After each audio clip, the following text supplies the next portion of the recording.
Welcome to star devotional channel.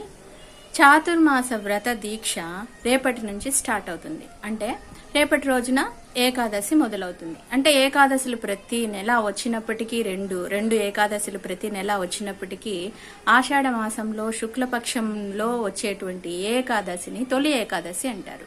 ఈ తొలి ఏకాదశి మొదలుకొని కార్తీక మాసంలో వచ్చే కృష్ణపక్ష ఏకాదశి వరకు ఉండేటువంటి ఈ 4 నెలలను చాతుర్మాస వ్రత దీక్ష అంటారు. రేపటి రోజున మొదలవుతుంది. దీనినే తొలి ఏకాదశి అంటారు. ఈ తొలి ఏకాదశి నాడు పగలంతా ఉపవాసం ఉండి అల్పాహారం తీసుకుంటూ దైవ ధ్యానంలో ఉంటూ భగవంతుని ప్రేమను ఆశిస్తారు. అంటే పాపాలను పోగొట్టుకొని భగవంతుని నామస్మరణతో భగవంతుని పూజ చేసుకుంటూ గడుపుతారనమాట. ఇది పురాణ ప్రకారం చూసుకుంటే ఈ తొలి ఏకాదశి అనేది మొదలు ఎక్కడి నుంచి స్టార్ట్ అయిందంటే పద్మ పురాణం, విష్ణు పురాణంలో చూసుకున్నట్లయితే ఈ తొలి ఏకాదశి ప్రారంభం ఎలా జరిగింది అనేది చిన్నగా తెలుసుకుందాం. క్లుప్తంగా అంటే తక్కువగా తెలుసుకుందాం. అంటే మురా అనే రాక్షసుడు పురాణాల్లో అనే రాక్షసుడు బ్రహ్మదేవుని వరం పొంది యజ్ఞయాగాదుల్ని ధ్వంసం చేస్తూ ఇంద్రుణ్ణి వాళ్ళ సైన్యాన్ని అందరినీ కూడా ఓడిస్తూ ఇలా లోకాన్నంతటిని అల్లకల్లోలం చేస్తూ ఉంటాడనమాట మురా అనే రాక్షసుడు. తుదకు ఇంద్రుడు విష్ణుమూర్తి దగ్గరికి వచ్చి మొరపెట్టుకుంటాడు. ఈ భగవంతుడు విష్ణుమూర్తి చాలా వేల సంవత్సరాలు యుద్ధం చేసి ఓడిపోతూ వస్తూ ఉంటాడు మురా అనే రాక్షసుని చేత. ఒకానొక సందర్భంలో అలసిపోయిన విష్ణుమూర్తి శేషతల్పం మీద యోగ నిద్రపోతూ ఉంటాడు. అంటే ఈ యోగ నిద్రపోయే టైం అంతా కూడా ఈ 4 నెలలు, అంటే చాతుర్మాసము అంటే ఈ 4 నెలలు నిద్రపోతాడు. మనకైతే ఈ 4 నెలలు, కానీ విష్ణుమూర్తికి అయితే స్వల్ప విరామం అన్నమాట. క్షణికమైన స్వల్పమైనటువంటి విరామం, యోగ నిద్రపోతూ ఉంటాడు. ఇది తెలిసిన మురా అనే రాక్షసుడు సందు చూసుకొని విష్ణుమూర్తిని సంహరించే ఉద్దేశంతో తన దగ్గరికి వస్తాడు. అంటే గుహలో నిద్రపోతూ ఉంటాడంట.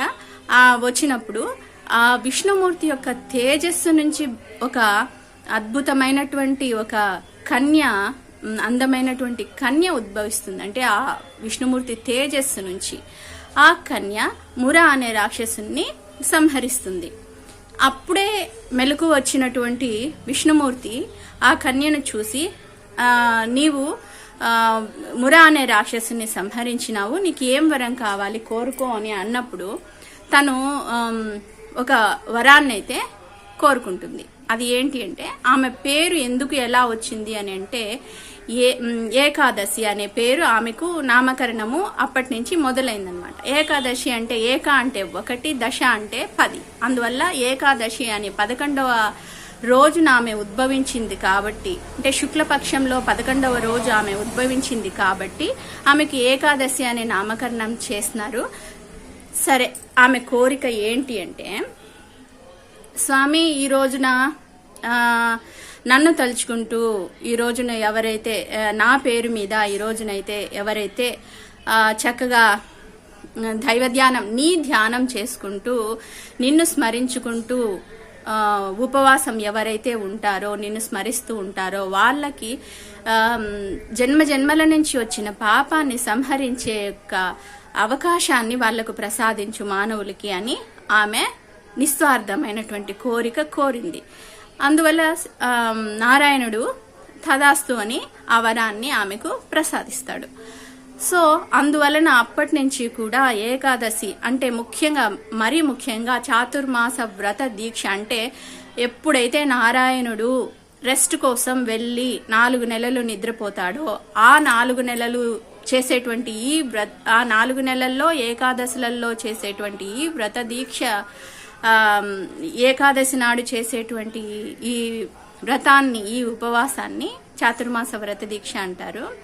సో ఈ 4 నెలలు మరీ ముఖ్యంగా చాతుర్మాస వ్రత దీక్ష అంటారు. అంటే ఈ 4 నెలల్లో వచ్చేటువంటి 8 ఏకాదశులను చెప్పుకోవచ్చు ప్రధానంగా. సో అలా ఉంచినట్లయితే ఇంకా ఉపవాసం గురించి మాట్లాడదాం. ఉపవాసం ఎలా ఉండాలి, ఎందుకు ఉండాలి అనేది సైంటిఫిక్ రీజన్ కూడా మనం తెలుసుకుందాం.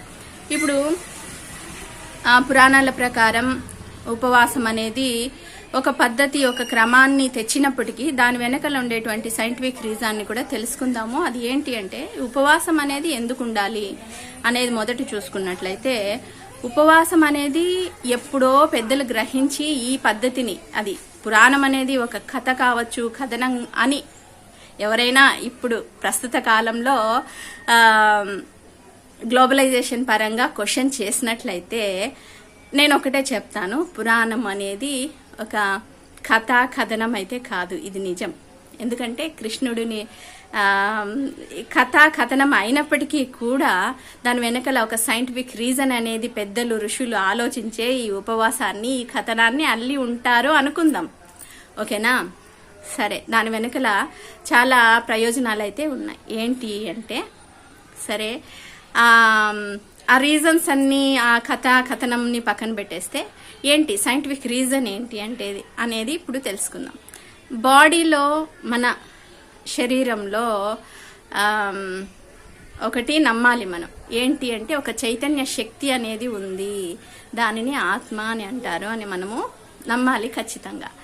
సో ఆ ఆత్మశక్తిని ప్రేరేపించే దానికోసం కూడా ఉపవాసం అనేది ఒకటి చక్కటి మార్గం. ఎందుకంటే దైవ ధ్యానం అంటే ఏంటి, దేవుడు ఎవరైనా చూసారా, నువ్వు చూసారా అని క్వశ్చన్ వేస్తారేమో.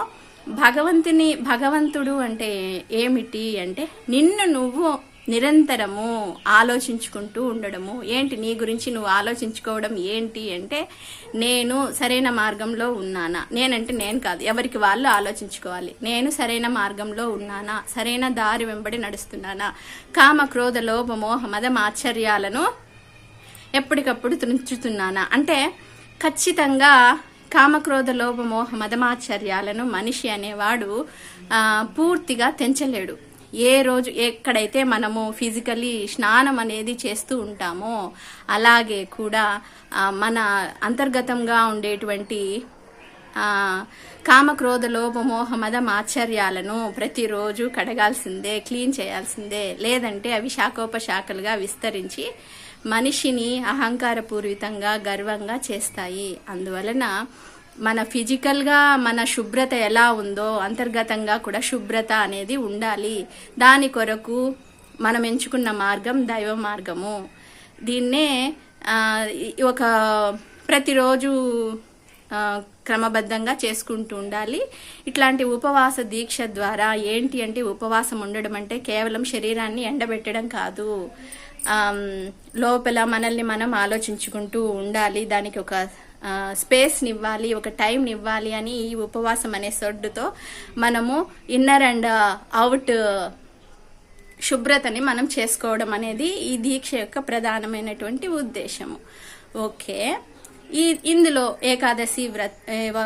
ఏకాదశి ఉపవాసం నాడు శరీరాన్ని ఎండబెట్టేసుకుని మనం పిచ్చి పిచ్చి పనులు చేయడం కాదు, అంతర్గతంగా మన ఆలోచన అనేది శుద్ధి చేసుకుంటూ ఉండడం అనేది ప్రధాన అంశము. సరే, ఇక్కడ వరకు స్టాప్ చేస్తే ఏంటి ఫిజికల్లీ ప్రయోజనాలు ఏంటి, సైంటిఫిక్ రీజన్ ఏంటి అంటే, మన బాడీకి మనం ప్రతిరోజు తీసుకునే ఆహారం ద్వారా బాడీ నిరంతరము శ్రమిస్తూనే ఉంటుంది. అంటే మెయిన్ ఏంటంటే మన పొట్ట, స్టమక్ అనేది నిరంతరము 24 గంటలు పనిచేస్తూనే ఉంటుంది. బ్రెయిన్ అయినా సరే నిద్రపోతే అట్లా రెస్ట్ అవుతుందేమో కానీ పొట్ట నిరంతరము పనిచేస్తూనే ఉంటుంది. ఎందుకంటే మనం 3 పూట్ల తింటాం కాబట్టి, రాత్రి కూడా తినేసి నిద్రపోతాం కాబట్టి అది పొట్ట పనిచేసి అరగదీసి పంపిస్తుంది. సో నిరంతరము పనిచేసేది పొట్ట. పొట్టకు కాస్త రెస్ట్ ఇవ్వడం, ఇది ఒకటి. ఇప్పుడు మనమైనా కానీ నిరంతరం పనిచేస్తే ఎంత అలసిపోతాం కదా, త్వరగా మనకు అలసట వస్తుంది. సో అందువల్ల పొట్టకు రెస్ట్ ఇవ్వడం అదొకటి తీసుకుంటే ఒక అంశం అయితే, ఫాస్టింగ్, అందుకనే ఫాస్టింగ్ ఇవ్వాలి, పొట్టకు రెస్ట్ ఇవ్వాలి అనేది సైంటిఫిక్ రీజన్ ప్రకారము. వన్ మోర్ థింగ్ ఏంటంటే, బాడీలో మనకి షుగర్ కంటెంట్ అనేది ఎక్కువ అవుతుంది. దేనివల్ల అంటే కార్బోహైడ్రేట్ వల్ల. కార్బోహైడ్రేట్ వల్ల షుగర్ కంటెంట్ ఎక్కువ కావడం వల్ల చాలా రకాలైనటువంటి వ్యాధులకు గురవుతూ ఉంటాము. అందువలన ఫాస్టింగ్ ద్వారా కార్బోహైడ్రేట్స్ని కంట్రోల్ చేయడం ద్వారా షుగర్ కంటెంట్ అనేది తగ్గుతుంది. లివర్లో ఫామ్ అయినటువంటి షుగర్ని యూస్ చేసుకుంటుంది బాడీ అనేది. అంటే మనము కార్బోహైడ్రేట్ పిండి పదార్థాలు ఇవ్వడం ద్వారా ఓవర్ షుగర్ పోతూ ఉంటుంది. ఎప్పుడైతే మనము బంద్ చేస్తామో ఫాస్టింగ్ ద్వారా, ఉపవాసం ద్వారా, ఆ లివర్లో ఫామ్ అయినటువంటి షుగర్ని యూస్ చేసుకుంటుంది బాడీ. ఇది ఒకటి. ఇంకోటి ఏంటి అంటే మన బాడీలో ఎప్పుడైతే గుడ్ ఆర్ బ్యాడ్ మనము నిజ జీవితంలో చూసుకున్నట్లే బాడీలో కూడా good cells and bad cells ఉంటాయి. ఎట్లా అంటే డెడ్ సెల్స్ అంటే మన బాడీకి ఎట్లయితే జనన మరణాలు ఉంటాయో అదే విధంగా లోపల ఉండేటువంటి సెల్స్ కూడా ఒక లిమిటెడ్ టైం అనేది ఉంటుంది. ఆ లిమిటెడ్ టైం అయిపోయిన తర్వాత అది చనిపోయి అక్కడే స్టోర్ అయి ఉంటాయి. అలా స్టోర్ అయి ఉన్నప్పుడు వాటిని తోసివేసే శక్తి ఎల్లకాలం బాడీకి ఉండలేకపోవచ్చు. అలా స్టోరేజ్ ఉన్నటువంటి డెడ్ సెల్స్ అన్ని కూడా ఫామ్ అయి బ్యాడ్ సెల్స్ గా ఫామ్ అయిపోయి కొన్ని రకాలైనటువంటి వ్యాధులకి గురి చేస్తాయి అన్నమాట. సో అందువలన ఆ డెడ్ సెల్స్ అన్ని కూడా వెళ్ళిపోవాలి అంటే మనం ఫాస్టింగ్ ఉండి, ఉపవాసం ఉండి, కేవలము వాటర్ థెరపీతో అంటే నీళ్ళను మాత్రమే, లిక్విడ్స్ను మాత్రమే తీసుకుంటూ ఉన్నట్లయితే బ్లడ్ సర్క్యులేషన్, బ్లడ్లో ఉన్నటువంటి ఆ డెడ్ సెల్స్ అన్నిటిని కూడా తోసేస్తుంది. ఎట్లా అంటే ఒక ఎగ్జాంపుల్ ఏంటంటే ఒక పైప్లో మనము డస్ట్ కూరుకుపోయి ఉన్నిందనుకో, అట్లాంటప్పుడు ఆ డస్ట్ని క్లీన్ చేయడం కోసము మనము వాడేటువంటి మెథడ్ ఓవర్ఫ్లో ఇస్తాం. వాటర్ని ఓవర్ఫ్లో ఇవ్వడం ద్వారా డస్ట్ అంతా కూడా కొట్టుకుపోతుంది. ఇదే పద్ధతిలో మన బాడీలో ఉండేటువంటి dead cells and bad cells అన్నిటినీ కూడా వాటర్ థెరపీ ద్వారా మనము ఆ డెడ్ సెల్స్ని వెళ్ళగొట్టచ్చు. అలా అన్నమాట. One more. ఇంకోటి ఏంటంటే బాడీలో మనము ఎప్పుడైతే ఫాస్టింగ్ వన్ డే ఎంతసేపు ఉండాలి ఫాస్టింగ్ అంటే 24 hours వరకు ఉండొచ్చు. కానీ స్టార్టింగ్లో అస్సలు ఫాస్టింగ్ అలవాటు లేని వాళ్ళు కొద్దిగా పెంచుకుంటూ ఉండాలి. అంటే ఫాస్టింగ్ ఉన్నటువంటి ఆ టైము ఏదైతే ఉందో ఆ టైంని పెంచుకుంటూ ఫస్ట్ 3 hours, మళ్ళీ 6 hours, మోస్ట్లీ 6 hours ఉండొచ్చు. 6 hours ఆ పైన పెంచుకుంటూ ఉండొచ్చు అనమాట. 24 hours వరకు ఉంటుంది. 24 hours ఆఫ్టర్ ఏం జరుగుతుంది ఫాస్టింగ్ ఉన్నా సరే అంటే బాడీలో ఉండేటువంటి డ్యామేజెస్, లిటిల్ బిట్ డ్యామేజెస్ ఏమైనా ఉంటే వాటిని క్యూర్ చేసుకుంటూ వస్తుంది బాడీ అనేది. ఇంకా ఇమ్యూనిటీ పవర్ కూడా పెంచుతుంది. ఇంకా ఏంటంటే మెయిన్ మోర్ థింగ్ ఏంటంటే ప్రతిరోజు తినేవాడికంటే ఎప్పుడన్నా ఒకసారి ఫాస్టింగ్ ఉండేటువంటి వాళ్ళ యొక్క బ్రెయిన్ ఎక్కువ షార్ప్గా ఉంటుంది. ఇది మాత్రము పక్కా అని సైంటిస్టులు కూడా నిరూపణ చేస్తున్నారనమాట. ఇవన్నీ కూడా సైంటిఫిక్ రీజన్స్. ఏదైతే మూఢనమ్మకము, ఏకాదశిలు, పుణ్యం వస్తుంది, ఆఫ్టర్ డెత్ మనం స్వర్గానికి పోతాము, ఇవన్నీ కొట్టి పారేసినా సరే ఫాస్టింగ్ అనేది మంచి చేస్తుందే కానీ నష్టం ఏమాత్రము చేయదు. ఒక రోజును సెలెక్ట్ చేసుకుంటే, అది ఏకాదశి రోజు సెలెక్ట్ చేసుకుంటే తప్పేంటి చెప్పండి. అందువల్ల మనము ఇన్నర్ అండ్ అవుట్ సోల్ బెస్ట్గా ఉండడం కోసం ఈ ఏకాదశి వ్రతాన్ని అనేది స్టార్ట్ చేయొచ్చు. ఈ ఏకాదశి అనేది అంటే ఈ రోజున 10:30 నుంచి రేపటి రోజున అంటే శనివారం 25వ తేదీ 12 వరకు కూడా ఏకాదశి అనేది గడియలు అనేది ఉంది. మనము పురాణ ప్రకారం తీసుకుంటే ఏకాదశి ఎండింగ్ ద్వాదశి నాడు ఖచ్చితంగా ఉపవాస దీక్ష విరమణ చేయాలి. అంటే ఏదో ఒకటి ఆహారాన్ని తీసుకోవచ్చు. ఇంకా చాలా రకాలైనటువంటి పద్ధతులు ఉన్నాయి. ఆ పద్ధతుల్ని మరొకసారి వివరిస్తాను. ధన్యవాదాలు. Please like, share and subscribe my channel. Support అవ్వండి ప్లీజ్.